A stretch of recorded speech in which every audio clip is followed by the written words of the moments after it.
Hello and welcome to Surbhi's kitchen. ઉનાળાની શરૂઆત થઈ જાય એટલે સૌથી મોટો પ્રશ્ન એ આવે કે આજે શાક શું બનાવવાનું છે. આજે હું જે શાક બનાવીશ ને એ શાક તમારા રસોડે હવે દર અઠવાડિયે બનશે. તો શરૂ કરી દઈએ.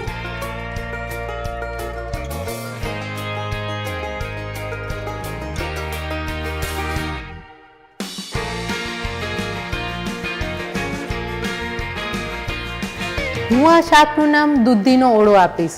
તમારે જે નામ આપવું એ આપી શકો છો. આનો ટેસ્ટ છે ને પાઉંભાજીની ભાજી જેવો આવશે. તો સૌથી પહેલાં તો આપણે દૂધીને છોલી લઈશું. મેં અત્યારે 400 ગ્રામ દૂધી લીધેલી છે. દૂધીના ગુણ તો ગણી શકાય એટલા નથી, પણ ડાયટ કરતા હોય ને એના માટે પણ દૂધીનું શાક એકદમ હેલ્ધી છે. પણ આ શાક ખાવું કઈ રીતે, એટલા માટે જ આપણે એને કંઈક નવું વેરિએશન કરી રહ્યા છીએ. બસ આવા અલગ અલગ વેરિએશન આપણે આ વખતે બતાવીશું. દૂધીના મેં ટુકડા કરી લીધા છે. કુકરમાં લઈ લઈશું. થોડું પાણી ઉમેરીશું, લગભગ 5 કપ જેટલું. એની સાથે 5 ટીસ્પૂન મીઠું લઈશું. દૂધીને ચડતા જરા પણ વાર નથી લાગતી. લગભગ 2 થી 3 વિસલમાં દૂધી ચડી જાય છે.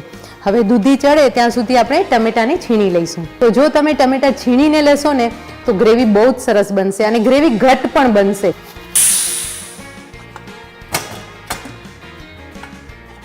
દૂધી સરસ બફાઈ ગઈ છે. હવે એને બાઉલમાં લઈ લઈશું. હવે આ દૂધીને મેશરથી મેશ કરી લઈશું.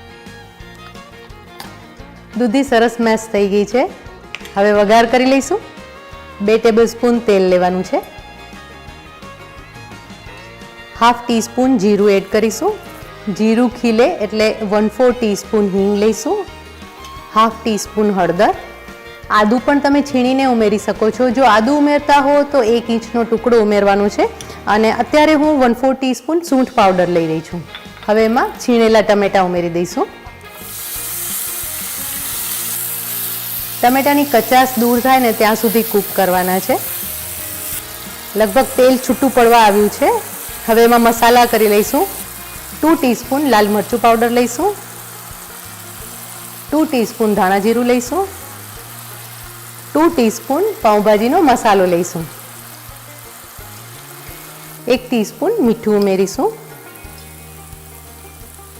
હવે આમાં થોડું પાણી ઉમેરીશું. આપણે દૂધીનો જ પાણી મેં રાખી દીધો તો એ ઉમેરી લઈશું. ગ્રેવી એકદમ સરસ તૈયાર થઈ ગઈ છે. ગ્રેવીમાં જ થોડી કોથમીર ઉમેરીશું આપણે. હવે મેશ કરેલી દૂધી પણ આપણે એમાં ઉમેરી દઈશું. ફરીથી થોડું મેશ કરી લઈશું જેથી કરીને મસાલો અને દૂધી એકદમ સરસ રીતે મિક્સ થઈ જાય. 1 ચમચી મલાઈ ઉમેરીશું જેના કારણે ટેક્સચર જે એનું છે એકદમ સરસ ક્રીમી થઈ જશે. અને 1 ચમચી દહીં લઈ રહ્યા છીએ. આ શાકમાં દહીંનો સ્વાદ બહુ જ સરસ લાગે છે. હવે મીડિયમ ફ્લેમ પર લગભગ 4 થી 5 મિનિટ સુધી ધીમા તાપે આપણે થવા દઈશું. બહુ જ મસ્ત દેખાઈ રહ્યું છે. થોડી કોથમીર લઈશું. સર્વ કરી લઈએ.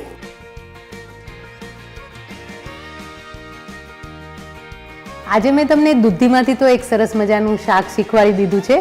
આ શાક તમે ચોક્કસથી ઘરે બનાવજો.